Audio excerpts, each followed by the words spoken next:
Welcome back, folks. It's Friday, the 16th of January, 2026, and here we are yet again, a friends and family only Friday action from the Trump administration, this time affecting South Africa. And the African National Congress-led government needs to pay attention to what's happening here. Now, this is an action directed against criminal activity. On the 14th of February 2025, I produced a video about South Africa's actions that have undermined U.S. national security and or its national interest over the past 2.5 decades. Among the numerous egregious offenses, I mentioned the Test Flying Academy of South Africa, a company established by the ANC government in conjunction with the Chinese communists. The Test Flying Academy has recruited former U.S. and NATO pilots to train People's Liberation Army pilots at their academy in South Africa. That was a year ago. Today, the U.S. Justice Department announced that it has filed a forfeit action against 2 anti-submarine warfare crew trainers en route from South Africa to the Chinese military in violation of U.S. export laws and restrictions. The Justice Department filed a forfeiture complaint against 2 mission crew trainers that were interdicted in transit from the Test Flying Academy of South Africa to the People's Republic of China's People's Liberation Army. The MCTs are mobile classrooms intended to assist the PLA to train personnel on the use of airborne warning and control system and anti-submarine warfare aircraft. The Justice Department says that the Test Flying Academy of South Africa masquerades as a civilian flight training academy when in fact it is a significant enabler of the Chinese air and naval forces and a pipeline for transferring NATO aviation expertise, operational knowledge, and restricted technology directly to the People's Liberation Army. Assistant Attorney General for National Security John Eisenberg had this to say. He also said the National Security Division will continue to act decisively to preserve the United States military qualitative edge by preventing U.S. technology from falling into the hands of our adversaries. So here you have a South African company founded by the ANC-led government, which is undermining U.S. national security. This effort to undermine the national security of the United States at a company founded by the ANC government follows close on the heels of South Africa recently exporting military helicopters to a UN-sanctioned warlord in Benghazi and the illegal recruitment of mercenaries to fight for the Russian forces in Ukraine. Ronald Lamola and Cyril Ramaphosa are fond of stating that South Africa is a sovereign nation and that it demands adherence to rules-based international order. Unfortunately, that is little more than rhetoric. Recently, Ramaphosa, acting against the United States' interest, demanded a UN Security Council meeting to address the extradition of wanted accused narco trafficker Nicolás Maduro, who also stole 2 consecutive elections in Venezuela. Now, mind you, he was the illegitimate totalitarian leader of Venezuela. Maduro was extradited to face criminal charges dating from 5 years ago, not kidnapped, which is what the South African government claims. He wasn't kidnapped, he was extradited. On the heels of this anti-American action, the ANC sat idly by while their fellow travelers in Tehran purportedly slaughtered thousands of innocent civilians in Iran. Where was the demand for an emergency UN Security Council meeting over what's happening in Iran? Well, it never happened. Folks, the hypocrisy is jaw-dropping. The ANC is angry and upset that a narco trafficker with a 5-year-old warrant for his arrest and a country that will not cooperate with the extradition order because it's run by the narco trafficker illegally. They're upset and they demand a UN Security Council meeting. Yet Iran purportedly slaughters thousands of innocent civilians in the streets and the ANC doesn't demand a UN Security Council meeting. The Test Flying Academy of South Africa illegally exported U.S. military flight simulator technology and recruited former NATO pilots for the purpose of training China's military, jeopardizing U.S. national security and placing the lives of American service members at risk.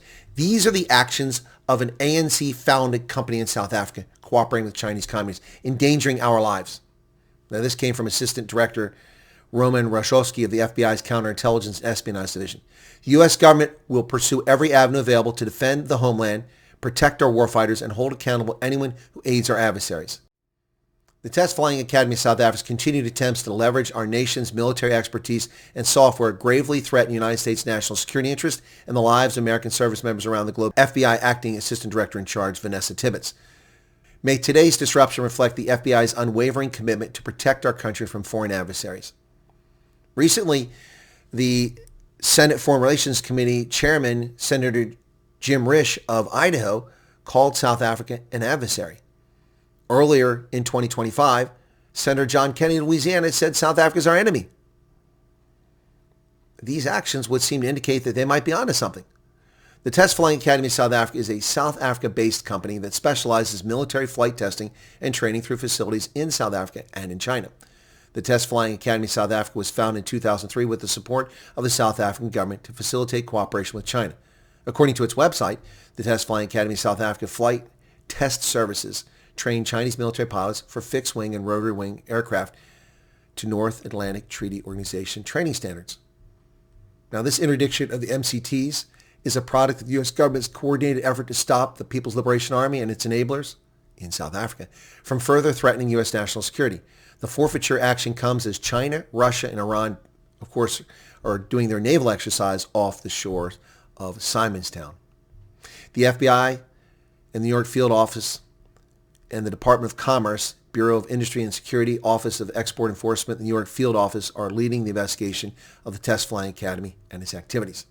Now, folks, I told you in February of 2025 when the South African government said, we've done nothing to harm America. That's simply not true. And this is horrific. The egregious offenses against U.S. national interests have been going on for well over 2.5 decades, going back to the Article 98 waiver, which South Africa refused to sign, putting the service members of the United States' lives in jeopardy over malicious allegations and cases against them. Now we have yet another action. The South African government, which is fond of saying they're demanding a rules-based international order, well, how about you adhere to the rules-based international order and stop shipping military hardware to sanctioned warlords in Benghazi? How about you stop sending South Africans to die in Ukraine as mercenaries? How about you stop sending U.S. technology, which is a violation of law, to export it to a third country, to the Chinese communists? You want a rules-based international order? You have to follow the rules. But you don't follow the rules, just like China. The International Court of Justice, which the ANC is fond of taking Israel to court over a so-called genocide in Gaza, the Chinese government refuses to adhere to the court on the 9-line decision, which said it has no authority and no claim to the South China Sea.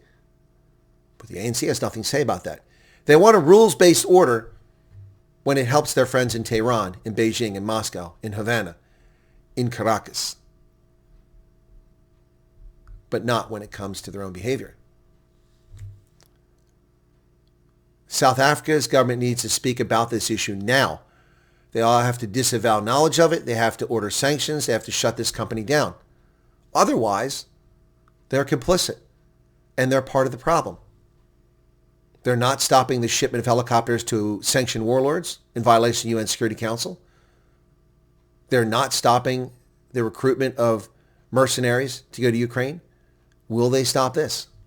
You want a rules-based order? Then you have to follow the rules. What say you, South Africa? Zanzi? Cheers.